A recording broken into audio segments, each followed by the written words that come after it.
വയ്യാത്തത്. പക്ഷെ അത് അവതരിപ്പിക്കാൻ വേണ്ടി യാക്കോബിനെ ആത്മാവ് പ്രേരിപ്പിച്ച പശ്ചാത്തലമാണ് എന്നെ ഈ വാക്യത്തിൽ ഏറ്റവും നിർത്തിയത്. അതുകൊണ്ട് ഇന്ന് അനുഭവിക്കുന്ന വേദനകളെ നാളെ ദൈവം ആരാന്ന് തെളിയിക്കാൻ ഒരു വലിയ സംഭവമാക്കി മാറ്റും.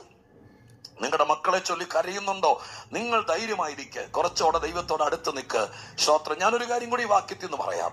സഹിഷ്ണുത ഉള്ളവർക്ക് മാത്രമേ ദൈവം മനസ്സലിവുള്ളവനാണ് തെളിയിക്കാൻ പറ്റുള്ളൂ. ഒറ്റ ദിവസം കൊണ്ട് ഓടി വന്നിട്ട് ദൈവം ആരാന്ന് തെളിയിച്ചില്ലെങ്കിൽ നാളെ മുതൽ ഞാൻ പുസ്തകം താത്തി വെക്കെന്ന് പറയുന്നവനെ ചിലപ്പോൾ വണ്ടിക്കൂലി തന്ന് ദൈവം അങ്ങ് വിടുകയുള്ളൂ. ശ്രോത്രം, അവനെ കൂടെ നിർത്താൻ സാധ്യതയില്ല. എന്നാൽ പിടിച്ചു നിൽക്കാൻ മനസ്സുള്ളവനാണെങ്കിൽ അവരിലൂടെ ദൈവം തെളിയിക്കും ഞാൻ ആരാണെന്ന്. അതുകൊണ്ട് നമ്മുടെ ഭാഗത്ത് നിന്ന്, ഇയ്യോബിന്റെ ഭാഗത്ത് നിന്ന് എന്താ ഉണ്ടായത്?